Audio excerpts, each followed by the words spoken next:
जय हिंद दोस्तों।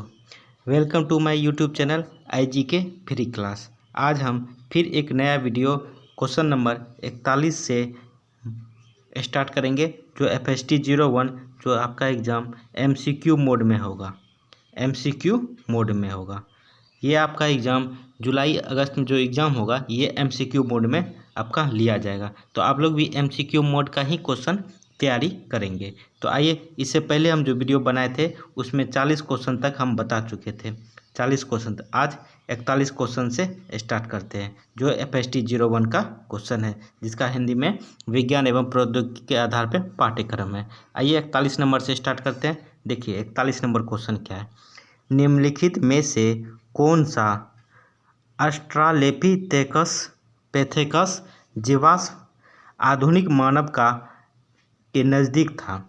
तो ऑप्शन में क्या क्या है? हेमो हेबिलिस है, ऑप्शन बी है रामपिथेकस है, ऑप्शन 3 है हेमोस्पेशियंस है, ऑप्शन 4 है हेमो इरेक्टस है। तो इसका राइट आंसर हो जाएगा आपको ऑप्शन नंबर 2 रामपिथेकस, इसका राइट आंसर हो जाएगा। आइए क्वेश्चन नंबर 42 देखते हैं। देखिए 42 जो कि काफ़ी इम्पोर्टेंट है। स्टेलर पैरालॉक्स का प्रयोग किसको मापने के लिए किया जाता है? तो स्टेलर पैरालॉक्स का जो है किसको मापने के लिए किया जाता है? देखिए ऑप्शन ग्रहों की गति, ऑप्शन बी है पृथ्वी का आवर्तन, ऑप्शन 3 है तारों का आभासी स्थानांतरण, ऑप्शन 4 है तारों का चमक। तो इसका राइट आंसर हो जाएगा पृथ्वी का आवर्तन मापने के लिए स्टेलर पैरालॉक्स का उपयोग करते हैं। आइए क्वेश्चन नंबर 43 देखते हैं। देखिए 43 क्वेश्चन नंबर, रेडियोधर्मी आइसोटोप के गैर रेडियोधर्मी रूपों से क्षय की दर डैश की आयु का अनुमान लगाने के लिए में मदद करती है? तो ऑप्शन में क्या क्या है? जीवाश्म है, तारे हैं, ग्रह है, एस्ट्रॉयड है। तो रेडियोधर्मी आइसोटोप जो है गैर रेडियोधर्मी क्षय के दर को किस आयु का पता लगाने के लिए किया जाता है? तो ये जीवाश्म होगा, राइट आंसर जीवाश्म। आइए क्वेश्चन नंबर 44 देखिए 44, विज्ञान का इतिहास विज्ञान और समाज के ही होगा ही निरंतर प्रक्रिया की कहानी है। तो ऑप्शन देखिए क्या क्या है? विघटन या विच्छेद है, ऑप्शन 2 है वियोजन, ऑप्शन 3 है परस्पर क्रिया, और ऑप्शन 4 है अधीनता। ठीक है, तो इसका राइट आंसर हो जाएगा परस्पर क्रिया। क्या हो जाएगा? ऑप्शन नंबर 3 परस्पर क्रिया। ठीक है, आइए क्वेश्चन नंबर 45 देखते हैं। देखिए 45, निम्नलिखित में से कौन सा युग विज्ञान शिक्षा के लिए अत्यधिक अनिवार्य है? तो कौन सा है? ऑप्शन देखिए पैसा और ताकत शक्ति, ऑप्शन 2 है विचार और ताकत, ऑप्शन 3 है परिक्षण और प्रयोग, और ऑप्शन 4 है लक्ष्य एवं उद्देश्य। तो इसका राइट आंसर हो जाएगा ऑप्शन 3 नंबर परिक्षण और प्रयोग जो है विज्ञान का युग का महत्वपूर्ण अत्यधिक अनिवार्य तत्व है। आइए क्वेश्चन नंबर 46 देखते हैं। देखिए 46, मानव समूहों में नातेदारी का प्रतीक कुल देवता डैश है? तो कौन सा है? ऑप्शन देखिए खाद्य पदार्थ है, ऑप्शन बी है पोशाक संहिता है, ऑप्शन 3 है पर्व या त्यौहार है, ऑप्शन 4 है विशिष्ट भाषा है। तो इसका मानव समूह में नातेदारी का प्रतीक कुल देवता जो है विशिष्ट भाषा है। ठीक है, आइए क्वेश्चन नंबर 47 देखते हैं। देखिए 47 डैश और वे कारक हैं जिन पर आदिकालीन अवस्थाओं में मानव अस्तित्व केंद्रित था? तो कौन सा था? ऑप्शन देखिए कृषि शिकार करना है, ऑप्शन 2 है वर्णोन्मूलन कृषि है, ऑप्शन 3 है मछली पकड़ना और घूमना है, ऑप्शन 4 है भोजन एकत्रित करना और शिकार करना है। तो इसका राइट आंसर हो जाएगा आदिकाल में जो अवस्था मानव का जो केंद्रित था इस पे, तो भोजन एकत्रित करना और शिकार करना पे केंद्रित था। आइए क्वेश्चन नंबर 48 देखते हैं। देखिए लगभग 7 लाख वर्ष पूर्व आदि मानव शिकार करने और खोदने के लिए का प्रयोग करते थे। तो 7 लाख वर्ष पहले आदि मानव जो है शिकार करने और खोदने के लिए किसका प्रयोग करते थे?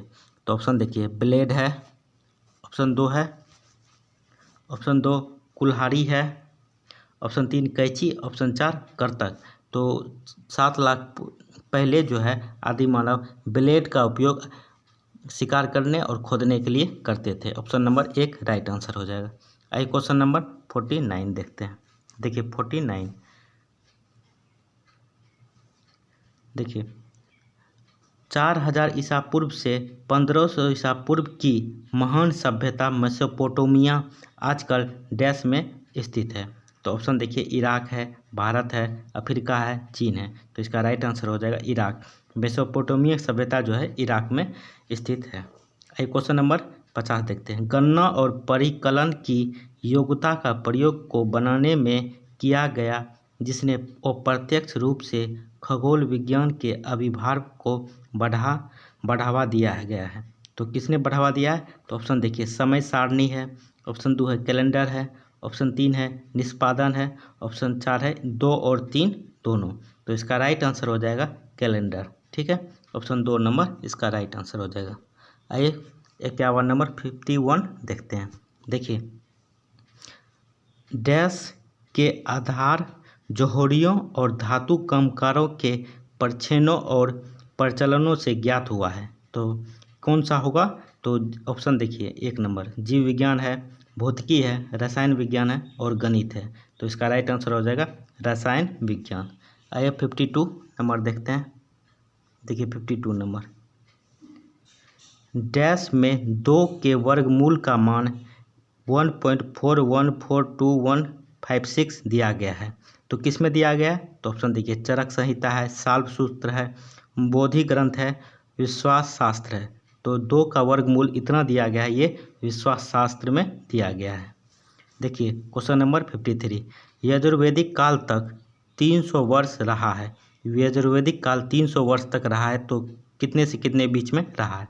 देखिए ऑप्शन 700 ईसा पूर्व से 400 ईसा पूर्व तक, ऑप्शन 2 है 1100 ईसा पूर्व से 800 ईसा पूर्व तक, ऑप्शन 3 है 600 ईसा पूर्व से 300 ईसा पूर्व तक, ऑप्शन 4 है 800 ईसा पूर्व से 500 ईसा पूर्व तक। तो यजुर्वेदिक काल 300 वर्षों तक रहा है। ये ऑप्शन नंबर 1100 ईसा पूर्व से 800 ईसा पूर्व तक रहा है।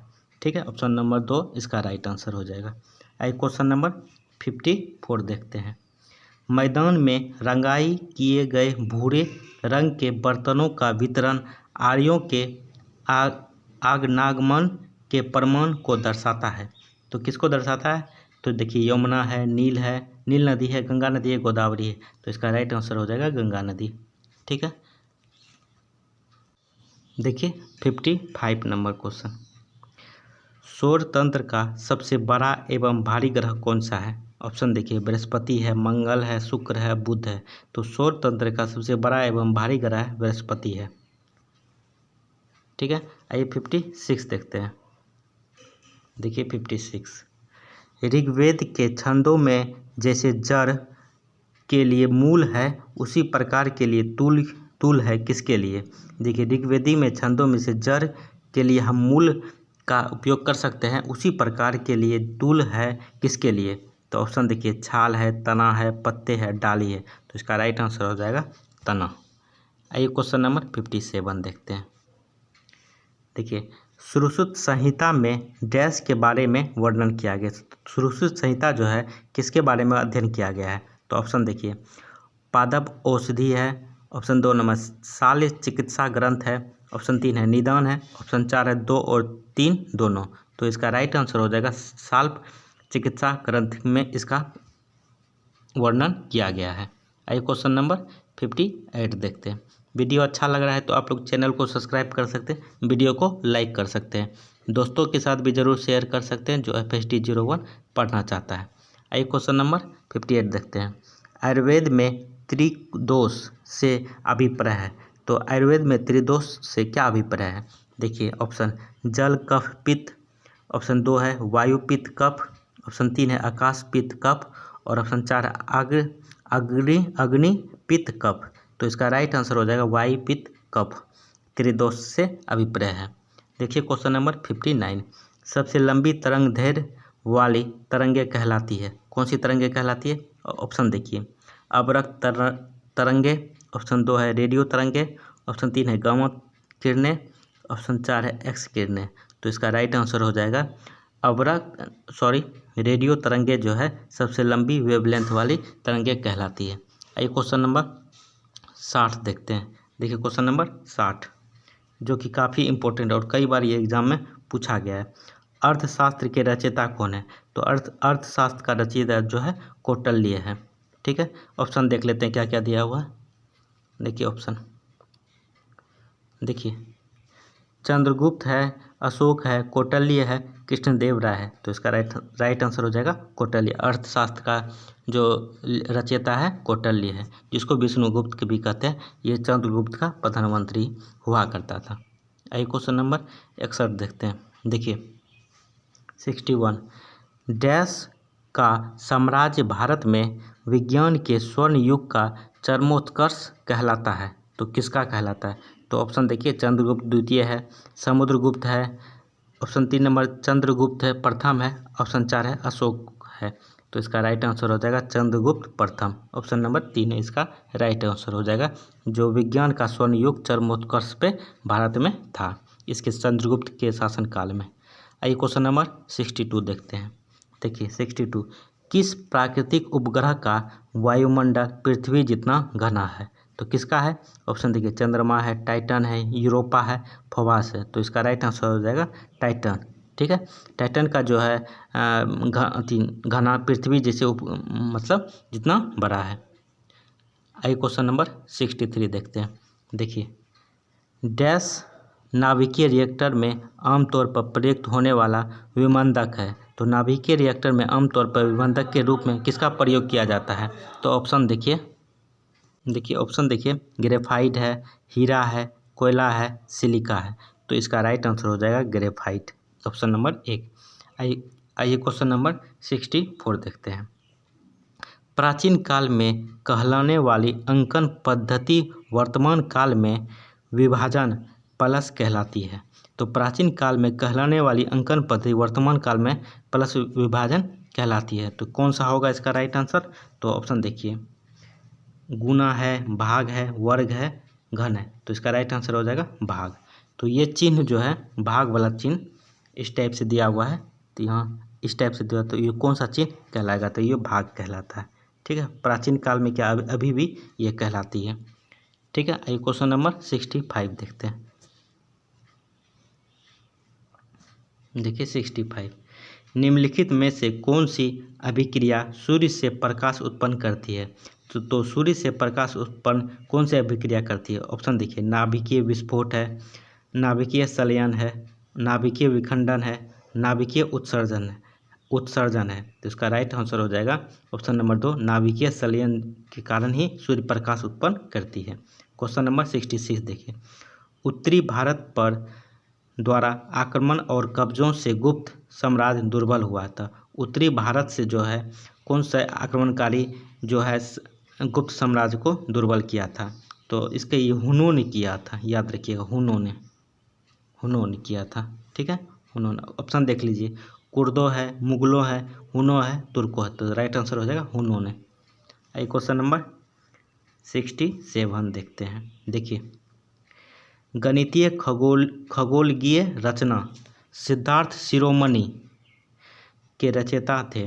तो सिद्धार्थ शिरोमणि का रचयिता कौन थे? तो ऑप्शन देखिए, कौटिल्य है, सिद्धार्थ है, भास्कर द्वितीय है, चालुक्य है। तो सिद्धार्थ शिरोमणि का जो रचयिता है भास्कर द्वितीय थे। देखिए क्वेश्चन नंबर 68 मानव क्षमता इंजीनियरिंग किसका अध्ययन है? तो मानव क्षमता इंजीनियरिंग किसका अध्ययन है? ऑप्शन देखिए, मानव व्यवहार का, ऑप्शन देख लीजिए, मानव बुद्धिमत्ता का, जीन परिवर्तन के कारण होने वाला मानव रोग का, ऑप्शन 4 है कार्यस्थल पर व्यक्ति क्षमता का। तो इसका राइट आंसर हो जाएगा मानव बुद्धिमत्ता का, जो है मानव क्षमता इंजीनियरिंग इसका अध्ययन है, बुद्धिमत्ता का। आइए क्वेश्चन नंबर 69 देखते हैं।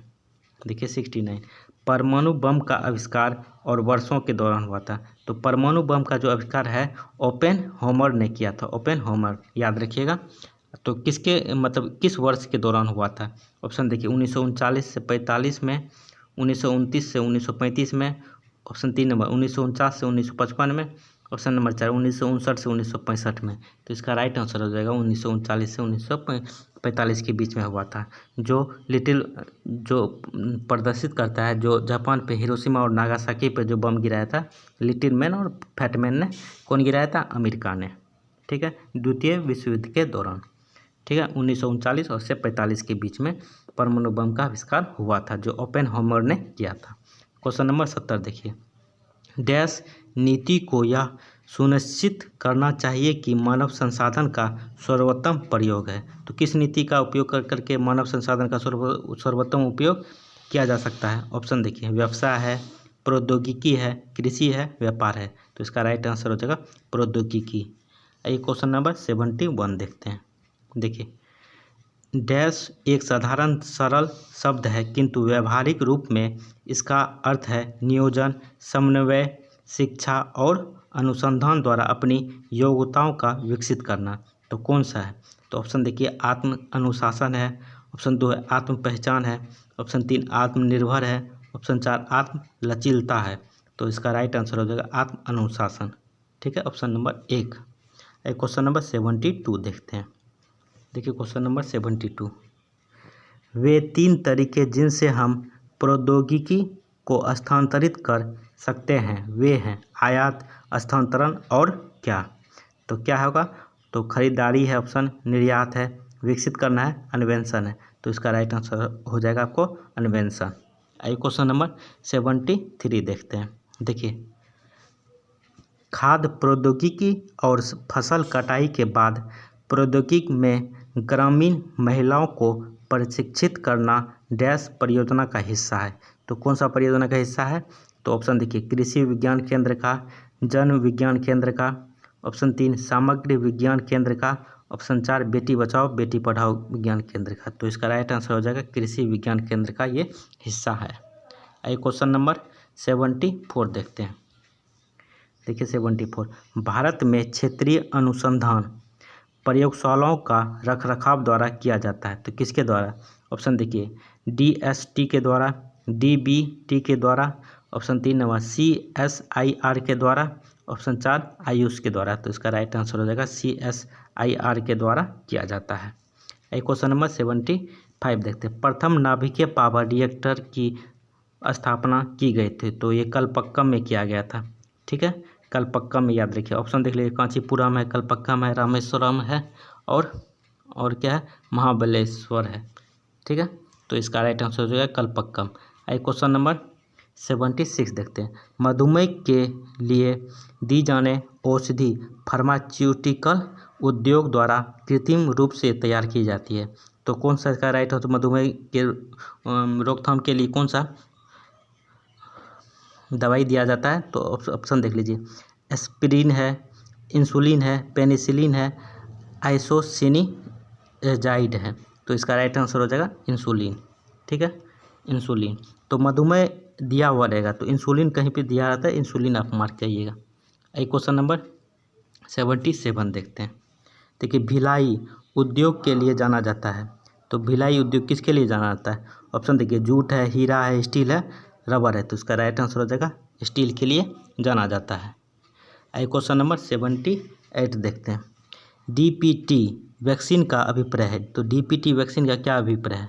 तो ऑप्शन देख लीजिए, मधुमेह, पोलियो, टाइफाइड, ऑप्शन 2 है डिप्थीरिया काली खांसी टाइफाइड, ऑप्शन 3 है डेंगू पोलियो TB, ऑप्शन 4 है डेंगू पोलियो टाइफाइड। तो इसका राइट आंसर हो जाएगा ऑप्शन 2 डिप्थीरिया काली खांसी और टाइफाइड। DPT का मतलब फुल फॉर्म है। आइए क्वेश्चन नंबर 79 देखते हैं। देखिए 79 थोड़ा सा ऊपर कर लेते हैं। देखिए 79, डैश लेजर प्रकाश का गुणधर्म है। तो कौन सा? चालकता है, प्रवेश या वेधन है, संबंधता है और क्या है ऑप्शन इधर? अवशोषता है। तो इसका राइट आंसर हो जाएगा ऑप्शन नंबर 3 संबंधता। लेजर लाइट का गुणधर्म का उदाहरण है। क्वेश्चन नंबर 80 देखते हैं। देखिए क्वेश्चन नंबर 80, मानव निर्मित उपग्रह को अंतरिक्ष में ऊपर उठा सकने वाला रॉकेट कहलाता है। तो मानव निर्मित उपग्रह ऊपर जो उठाता है तो उसको क्या कहते हैं? तो देखिए इसको लॉन्च वाहन कहते हैं। तो ऑप्शन देख लीजिए, उत्सर्जन पंप है, लॉन्च वाहन है, पेलोड निकास निर्वातक है या निर्वातक नोजल है, तो इसका राइट आंसर हो जाएगा लॉन्च वाहन। जो मानव निर्मित उपग्रह जो ऊपर भेजते हैं तो वो लॉन्च वाहन के द्वारा कोई भी रॉकेट ऊपर भेजा जाता है। ठीक है, एक क्वेश्चन नंबर 81 देखते हैं। देखिए क्वेश्चन नंबर 81, डैश प्रौद्योगिकी में विधिवत संकेत कांच रेशे में ट्रांसमिट प्रभावित होते हैं, तो किस में होते हैं? तो ऑप्शन देखिए, वाईफाई में, तंतु प्रकाशिकी में, लेजर में, सौर ऊर्जा में। तो इसका राइट आंसर हो जाएगा तंतु प्रकाशिकी में। क्वेश्चन नंबर 82 देखिए, प्रकाशीय तंतु से बना एक उपकरण है जिससे शरीर के आंतरिक अंगों को देखा जा सकता है, तो किससे देखता है? तो इंडोस्कोप है, एमआरआई है, ईईजी है और ये डॉलर है, डॉलर। तो प्रकाश तंत्रीय तंतु से बना उपकरण जिससे हमारे शरीर में देखा जाता है, इंडोस्कोप से देखा जाता है, जो डॉक्टर लोग उपयोग करते हैं इसका। आइए क्वेश्चन नंबर 83 देखते हैं। देखिए, निम्नलिखित में से कौन सा अदृश्य विकिरण का उदाहरण नहीं है? तो कौन सा अदृश्य विकिरण का उदाहरण नहीं है? तो ऑप्शन देखिए, रेडियो तरंगे हैं, इधर देखिए ऑप्शन, प्रकाश तरंगे हैं, पराबैंगनी विकिरण है और एक्स किरणें हैं। तो अदृश्य का उदाहरण नहीं है, तो पराबैंगनी विकिरण का मतलब इसका उदाहरण नहीं है। तो ऑप्शन देखिए, क्वेश्चन नंबर 84 देखिए, चंद्रमा पर कदम रखने वाला प्रथम मानव नील आर्मस्ट्रॉन्ग किस अंतरिक्ष यान के चालक दल का सदस्य था? तो ऑप्शन देखिए, PSLV द्वितीय, ऑप्शन 2 है अपोलो द्वितीय, ऑप्शन 3 है इनसेट, ऑप्शन 4 है अपोलो 13। तो इसका राइट आंसर हो जाएगा अपोलो 11 का ये अंतरिक्ष चालक दल का सदस्य था। आइए क्वेश्चन नंबर 85 देखते हैं। देखिए, IRS-2D उपग्रह हमारे देश के डैश संसाधनों का सर्वेक्षण करने के लिए छोड़ा गया था, तो किसके सर्वेक्षण के लिए छोड़ा गया था? तो ऑप्शन देखिए, जनसंख्या का, प्राकृतिक का, पशु का, पर्वत का। तो IRS-2D जो है हमारे देश का प्राकृतिक संसाधनों के सर्वेक्षण के लिए छोड़ा गया था, तो ऑप्शन नंबर 2 इसका राइट आंसर हो जाएगा। क्वेश्चन नंबर 86 देखते हैं। 86, उपग्रहों की इनसेट श्रृंखला है, तो कौन सा है? तो अंतरिक्ष यान है, भू स्थिर है, 1 और 2 दोनों है, कक्षीय है। तो इसका राइट आंसर हो जाएगा भू स्थिर। ठीक है, भू स्थिर। देखिए 87 नंबर, एक नाभिक को 2 छोटे नाभिक में विभक्त करना कहलाता है। एक नाभिक 2 छोटे नाभिक में विभक्त करना क्या कहलाता है? तो ऑप्शन देखिए, नाभिकीय विखंडन है, नाभिकीय संलयन है, बिग बैंग है, नाभिकीय उत्सर्जन है। तो इसका राइट आंसर हो जाएगा नाभिकीय विखंडन। क्वेश्चन नंबर 88, अमेरिका द्वारा लिटिल बॉय और फैट मैन नामक 2 परमाणु बम डैश में हिरोशिमा और नागासाकी पर फेंके गए थे, तो कहाँ फेंके गए थे अमेरिका द्वारा? तो ऑप्शन देखिए, दक्षिण कोरिया है, जापान है, चीन है, हांगकांग है। तो इसका राइट आंसर हो जाएगा जापान। आइए 89 देखते हैं। जीन क्लोनिंग में जीवाणु बैक्टीरियम से प्रयुक्त वित्तीय DNA अणु कहलाता है, तो क्या कहलाता है? ऑप्शन देखिए, प्लास्टिड्स है, लाइजोसोम है, प्लाज्मिडिड्स है, बैक्टीरियोफाज है। तो इसका राइट आंसर होगा प्लास्टिड। ठीक है, क्वेश्चन नंबर 90 देखते हैं। एक समेकित सर्किट IC में एकल चिप पर बड़ी संख्या में युक्तियाँ होती है, तो क्या होता है? डायोड्स है, ऑप्शन अर्धचालक है, परिपथ है, चालक है। तो इसका राइट आंसर हो जाएगा अर्धचालक। आइए क्वेश्चन नंबर 91 देखते हैं। देखिए, अर्धचालकों के 91 देखिए, अर्धचालकों के NPN या PNP संयोजन का प्रयोग करने वाले युक्तियाँ कहलाती है, तो कौन सा कहलाती है? ऑप्शन देखिए, ट्रांजिस्टर है, बैटरी है, CPU है, डायोड है। तो इसका राइट आंसर हो जाएगा डायोड। अब क्वेश्चन नंबर 92 देखते हैं। देखिए, निम्नलिखित में से कौन आउटपुट युक्ति है, आउटपुट डिवाइस कौन सा है? ऑप्शन देखिए, कुंजी पटल है, CPU है, मॉनिटर है, माउस है। तो इसका राइट आंसर हो जाएगा मॉनिटर जो है आउटपुट डिवाइस है, बाकी सब ये तीनों इनपुट डिवाइस है। ऑप्शन नंबर 4 देखिए, कंप्यूटर प्रोग्राम का समुच्चय है, तो कंप्यूटर प्रोग्राम का समुच्चय कौन सा है? ऑप्शन देख लीजिए, प्रतीकों है, अनुदेशों है, विधियों जिनका प्रयोग कंप्यूटर द्वारा चरण दर क्रमशः दिया जाता है। ऑप्शन 4 है भाषाओं। तो इसका राइट आंसर हो जाएगा अनुदेशों। क्वेश्चन नंबर 94 देखते हैं। देखिए, निम्नलिखित में से कंप्यूटर भाषा लैंग्वेज को पहचानिए। तो कौन सा कंप्यूटर भाषा लैंग्वेज है? ऑप्शन देखिए, कोबाल है, पाईमोल है, पास्कल है। ऑप्शन 4 है 1 और 3 दोनों। तो इसका राइट आंसर हो जाएगा कोबाल। आइए क्वेश्चन नंबर 95 देखते हैं। देखिए 95 CAD कंप्यूटर समर्थित सॉफ्टवेयर है। तो CAD कंप्यूटर समर्थित सॉफ्टवेयर है। ऑप्शन देखिए, प्रारूप, डिजाइन, डिकोड और आंकड़ा। तो CAD कंप्यूटर समर्थित सॉफ्टवेयर है। इसके बारे में हम फुल वीडियो बनाए हुए थे। आप यदि वो देखना चाहते हो तो मेरे प्लेलिस्ट में वीडियो का लिंक है, वहाँ से आप देख सकते हैं। देखिए इसका राइट आंसर हो जाएगा डिजाइन। देखिए क्वेश्चन नंबर 96 मिश्र धातु का मिश्रण है। मिश्र धातु जो एल्लोय है किसका मिश्रण है? ऑप्शन देखिए, लवणों का, धातुओं का, रंगों का, खनिज लवणों का। तो इसका राइट आंसर हो जाएगा धातुओं का। आइए 97 नंबर देखते हैं। देखिए, निम्नलिखित समीकरण को पूरा कीजिए। तो समीकरण क्या है? COG है प्लस HO, यहाँ पे डैश है, प्लस सौर ऊर्जा है, ग्लूकोज है। तो यहाँ पे आपको भरा, इस जगह पे भराएगा। तो आपको यहाँ पे ऑप्शन देखिए, कंसंट्रेशन है, O2 है, HA है और 11 है। तो इसका राइट आंसर हो जाएगा O2। ठीक है, ऑक्सीजन। 98 देखिए, वे डैश वे जीव हैं जो अपने अस्तित्व के लिए मृत पौधे और जानवरों पर निर्भर हैं। तो कौन सा होगा? ऑप्शन देखिए, उपभोक्ता है, उपभोक्ता है, उत्पादक है, अपघटक है, शाकाहारी है। तो इसका राइट आंसर हो जाएगा अपघटक, जो मृत पौधे और जानवरों पर निर्भर करते हैं। आइए क्वेश्चन नंबर 99 देखते हैं। देखिए, ड्रैगन फ्लाई और बाज के उदाहरण है। ड्रैगन फ्लाई और बाज का कौन सा उदाहरण है? ऑप्शन देखिए, मांसाहारी है, शाकाहारी है, सर्वाहारी है। ऑप्शन 4 2 और 3 दोनों है। तो इसका राइट आंसर हो जाएगा मांसाहारी। जो इसका ड्रैगन फ्लाई का बाज जो उदाहरण है, मांसाहारी का उदाहरण है। क्वेश्चन नंबर 100 देखिए, फलियों वाले पादपों के जड़ गांठ उन जीवाणुओं को पोषित करते हैं जो मदद करते हैं। ऑप्शन देखिए, CO स्थिरीकरण। ऑप्शन 2 है HO अवशोषण। ऑप्शन 3 है N2 स्थिरीकरण। ऑप्शन 4 है NaCl भंजन। तो इसका राइट आंसर हो जाएगा N2 स्थिरीकरण। N2 नाइट्रोजन का स्थिरीकरण जो है इसका मदद करता है। ठीक है, चलिए कैसा लगा वीडियो कमेंट करके ज़रूर बताएं। चैनल को सब्सक्राइब कर दें, वीडियो को लाइक कर दें, दोस्तों के साथ भी ज़रूर शेयर करें। और जिनको ये PDF चाहिए इस वीडियो का, वो आप मेरे टेलीग्राम चैनल से जुड़ सकते हैं। टेलीग्राम में डिस्क्रिप्शन में टेलीग्राम का लिंक है, वहाँ से जुड़िए, आपको वहाँ पे PDF इसका प्रोवाइड कर दिया जाएगा। वीडियो अच्छा लगा तो चैनल को सब्सक्राइब कर दें, वीडियो को लाइक कर दें। चलिए, थैंक यू दोस्तों, जय हिंद।